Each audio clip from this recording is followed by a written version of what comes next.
If you're a woman over 40, Kegels and core work might be making your pelvic floor worse. If you're leaking when you sneeze, afraid to laugh too hard, if I could not pay you to get on a trampoline, your pelvic floor is too loose. If you have pelvic floor pain, like it hurts to insert a tampon, you're often constipated or have trouble with elimination, your pelvic floor is likely too tight. Here's what gets extra tricky. Your pelvic floor can even be different side to side, and it will shift with your hormones. So your pelvic floor is complex and it's changing and adapting to your stage of life. But whatever you've got going on, this podcast will teach you to restore balance, power, and spring to your pelvic floor.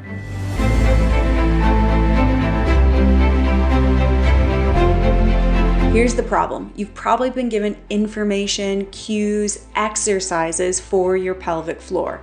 You've been told to do your Kegels, brace your core, tuck your tailbone. In my experience, for most women, most of the time, these make things worse. I'll explain why and what to do instead, but first, let's talk about what's happening in your body. As a woman in your 30s, things start changing. It becomes obvious by the time you're about 40, 45. Your hormones, connective tissue, and nervous system all start to shift. As estrogen decreases, so does collagen. And the connective tissue that holds everything together, including your pelvic floor, starts to lose its spring and elasticity. Instead of feeling grounded and powerful, you feel weaker, heavy, unstable, even though you're trying harder than ever. I know this because I've been teaching yoga and movement science for almost 20 years. I've walked with hundreds of women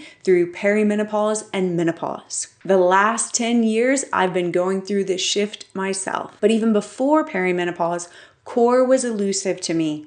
And even though I was doing all the things, tucking my tailbone, mula bandha, it felt like I was always getting too much or not enough. Nothing made my low back feel better, and most things made it worse. I was confused and frustrated until I started studying the female body. The architecture, the bones of the female body are different than a male body. Remember that for most of its history, yoga was taught by men for men. And even outside of the yoga tradition, most fitness studies are based on the male body. The female body is very different. The pelvis is wider and broader. It has more space. It even expands and contracts with different hormonal cycles during the month. The femur bones have more variation in angle and structure, so there's just a lot more to contend with in the female body. Once I understood the architecture of my bones and was able to adjust my alignment accordingly, then functional breathing took hold. I was able to generate core strength from my breathing, not bracing or grabbing or gripping or holding,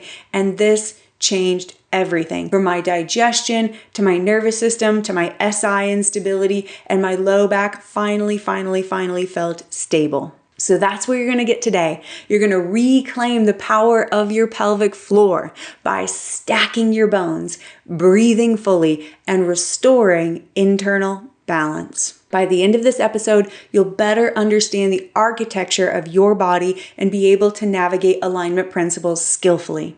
You'll have exercises to train your pelvic floor for sustainable strength without a single crunch or Kegel. And if you do this work consistently, your pelvic floor will become your root support, your quiet, confident powerhouse. Here's our roadmap. 1, stop tucking, start stacking. 2, pelvic floor power from breathing, not Kegels or crunches. 3, reclaim your root support. I started practicing yoga over 20 years ago to manage anxiety and depression. Once that acute psychological need was addressed through practice, then I got to work on all my sports-related injuries, which included a lot of pain in my right SI joint and my lower back. Back bends, especially back bends like camel, always hurt my lower back. It was just crunchy, scrunchy. For years, I thought it was just that back bend feeling. Little did I know it was compression. No matter what I did, my teachers did, what props I used,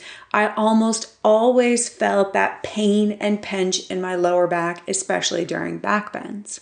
The cues I was getting were move your thighs back, which caused me to stick my butt out and get more compressed in my mid-back, lower back, and or tuck your tailbone down, hook your tailbone, ground your tailbone, blah, blah, blah, blah, blah, tailbone. And tailbone has good intentions. People use it to help students get into the pelvic floor deep core, but I think we can do better. Because what happens in my body and what I see in many students is as soon as you tuck your tailbone, you take out the curve in your lower back. You end up in a posterior tilt while trying to get out of an anterior tilt. So you're just ping-ponging between these misalignments, and that's why it feels like it's always too much or never enough. We often think of pelvic floor dysfunction as being too loose, leading to incontinence, leaking, prolapse, but a 2019 study in the Journal of Women's Physical Therapy found that 60% of women with pelvic floor dysfunction were over-engaging, not under-engaging. So we're going to do an exercise that's both a diagnostic. It'll help you understand what's actually happening in your pelvic floor and pelvis. It will also retrain that old alignment cue of dropping your tailbone, hooking your tailbone, scooping your tailbone into something new and I think much more sustainable and complete of grounding through your sitting bones. So there's the diagnostic component, the training from old cue to new cue, but this is also an excellent exercise for restoring the spring and natural rhythm of your pelvic floor through your breathing. So here's how it goes. You're going to sit on a block in Virasana Hero's pose and place your hands on the rim of your pelvis. And then you're going to rock the pelvis backwards.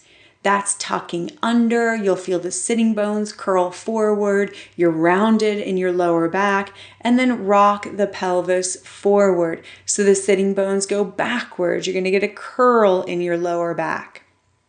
Do it a few times. Tuck the sitting bones, tailbone under. Notice that it's actually easier to feel the sitting bones because they're what's grounding into the block. And then roll the sitting bones backwards. That would be the tailbone flipped up, the thighs back, all that jazz, anterior tilt to the pelvis. Do it a few more times to build this relationship with these bony landmarks of your body. Now, the sitting bones are like the heels of the pelvis. It's where the pelvis grounds. It connects to your leg bones here via the hamstrings. And next time you roll the pelvis forward, so the sitting bones are going backwards, then ground your sitting bones down. To the best of your ability, get even side to side. You may notice that one is heavier, one is lighter. One may be a little bit skewed. This just tells you about the sides of your pelvis, a story for another day. And then place your hands on your front ribs. Take an inhale, fill up your front ribs. And then take a slow exhale through pursed lips like you're breathing through a straw. And allow the front ribs to drop in and down.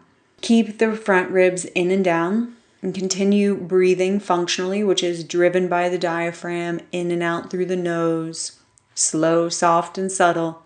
And then I'd close your eyes. It's easier to go down into the basement of your body, the pelvic floor, when your eyes are closed. And if you get a little lost, feel confused, keep going, keep trying.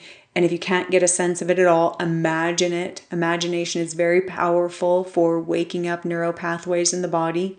And as you inhale and the ribs expand front, back, side to side, and the respiratory diaphragm drops down, see if you can get the pelvic floor to widen, expand, and move towards the blocks on the inhale. It's not dramatic, it's not intense, it's just a little bit of opening and expanding. And then on your exhale, the pelvic floor will gather up and in and lift towards the crown of your head.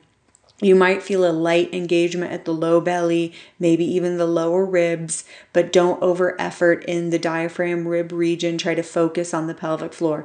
Keep going. Every inhale, the pelvic floor widens and descends slightly. Every exhale, it's like the pelvic floor gathers all those different trapeze-like fibers and pulls up and in. And you might need to kind of gather it in different areas. So it's not a one thing. That's where Kegels often fail us. It's this kind of complex rigging. I think of like the trapeze-like structures that put the sails up in a ship. That's how your pelvic floor is. It's a lot going on. As soon as we oversimplify it, especially for the complex architecture of a female body, we often miss it. 3 more rounds of breathing. And we're going to move on, but remember, this is diagnostic. It'll teach you about your pelvic floor. Is it harder to let go? Is it harder to lift up and in? What about the sides of your pelvis? It'll also train you to focus on the sitting bones instead of the tailbone. And it will start to train this natural spring of the pelvic floor. But for all of those benefits, you have to stack your bones. The sitting bones down neutralizes the pelvis. You have a steady base of support. And then the ribs in and down puts the respiratory diaphragm over the pelvic floor diaphragm, so they start to have that relationship of rhythm that eventually generates intra-abdominal pressure.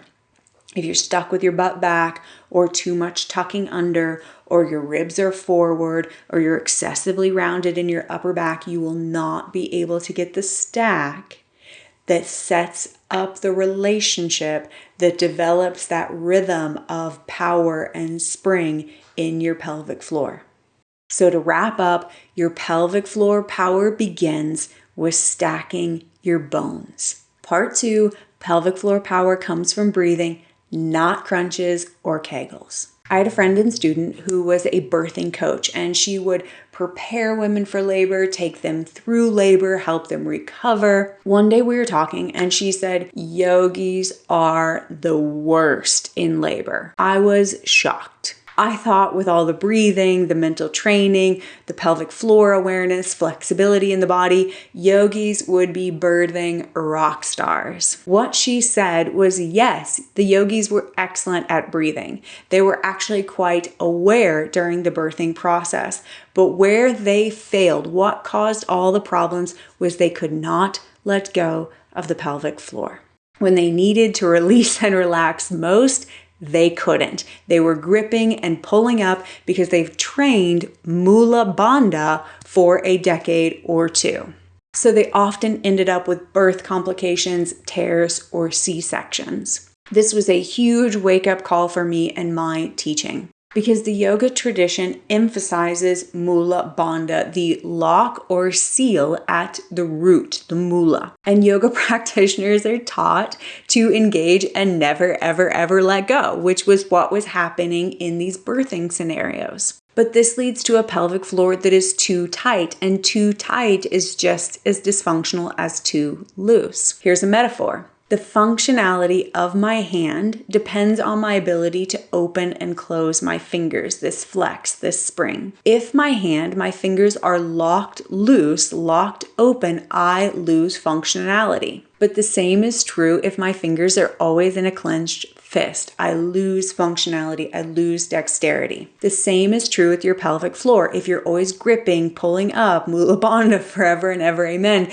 you lose the functionality of your pelvic floor. If things are too loose, too open, you lose the functionality of your pelvic floor. So the gripping, pulling, lifting forever and ever, amen, is problematic and leads to the too tight, hypertonic pelvic floor. But the bracing, bearing down of the core leads to too loose, hypotonic. Now, the too loose, hypotonic pelvic floor can also be encouraged, exaggerated, exacerbated by common yoga cues, often related to breathing. There's something called an inverted breathing pattern where you're inhaling and pulling the diaphragm up. It's meant to go down on the inhale. And exhaling and bearing down, pressing down on the pelvic floor. For example, many practitioners inhale and lift their chest up, pull the diaphragm up, suck the belly up and in. You can see inhale, arms up would encourage this. And then exhale and bear down, engage the abdominals, press the pelvic floor down. And you could see that that would create that pressure downward and a looseness, a laxity over time in the pelvic floor. Now, if you are somewhat shocked and horrified and seeing that this is you, I understand. I've been there too. Resist getting frustrated, discouraged, slipping down into that state of despair. I've been doing it wrong. Oh my goodness. This is tricky because it can be deeply embedded in your body. But when you work out this pattern and this habit, so many things that seem unrelated will resolve themselves in your body. Things like indigestion and GERD, or constipation, or some sensitivities with your elimination and your bowels, as well as your low back instability, maybe even neck pain. So a lot gets resolved when you restore the natural rhythms of your breathing. We get away with a lot of things in our 20s and 30s, but as we get deeper into perimenopause and then menopause, things start shifting in the body and we just have less wiggle room. For example, with the decrease in estrogen during perimenopause, and then it's like we fall off a cliff in menopause, there's also a decrease in collagen production. It can be up to 30% less. This affects all of our connective tissue, tendons, ligaments, and pelvic floor sling, making the pelvic floor less springy, more prone to collapse, but also the collagen production and the connective tissue type starts to look more like scar tissue. So it's thicker and denser, which can lead to more tightening and tensioning. Add to this that cortisol levels tend to rise due to hormone changes, but also the stage of life. During midlife, women are often balancing career, children, and then we add aging parents. So as the cortisol levels go up and you have less of a buffer, internally you often have more bracing, gripping, and cortisol leads to more inflammation and more perceived pain. So there's a lot happening inside and outside during this stage of life. And this is when we need our practice most to support us, nourish us, fortify us. In Asana Strong, you learn how to create an unshakable core. This is based on your breathing and generates power that moves with you. It's not isolated and unsustainable squeezing or core work that leaves you tense in all the wrong places, like your low back, your hips, your groins, your hip flexors, your jaw, and your neck, and floppy in your center. This is the foundational exercise. You can do it with me or watch and practice later. Lay down with a blanket underneath your head and your feet at the wall, knees bent to 90 degrees. Place your hands on your front ribs and take a few minutes to breathe. Notice the natural rising and expanding of your front ribs during inhale. Notice the natural dropping in and down of the front ribs on exhale. Do a few rounds of breathing, focusing on that. Next, press your heels into the wall. Press into the very center of your heels like you're pushing a thumbtack into the wall with your feet. Then pull the heels down slightly, just enough to engage your hamstrings. We want the hamstring attachments near the sitting bones in particular. It'll feel like that sling of the folds of your buttocks starts to engage. And then as you press the heels in and pull them slightly down, you want to feel the sitting bones curl up. And it'll create a light hug from the sitting bones around the pelvis. And because the sitting bones are anchored and grounded, you're going to start to get more spring in the pelvic floor. Now, keeping your breathing going, keeping your heels pressing, pulling down, and the sitting bones curled slightly, put your awareness on your pelvic floor. Every inhale, you want it to open up and expand a little bit. Every exhale, it's like you gather the fibers of the pelvic floor and pull them in and up. Do that for a few rounds of breathing. Now, this is the foundation for an unshakable core. If you want more, there's a wall core practice available. You can also do the pelvic floor exercises tutorial or the pelvic floor practice that accompanies this podcast. Remember, you want to feel your pelvic floor work and your core work in your core and your pelvic floor, which sounds obvious, but we often do these exercises and feel the work in our groins, in our hip flexors, in our lower back, in the outer hip, in our neck, in our jaw, basically everywhere but the core. And what this tells you is that you're engaging compensating patterns, superficial muscles. You're in habit. You're not creating anything new. To create something new, you've often got to slow down, start with your breathing, start with stacking your bones, and then go slow enough, do movements simple enough that you can actually get to your pelvic floor.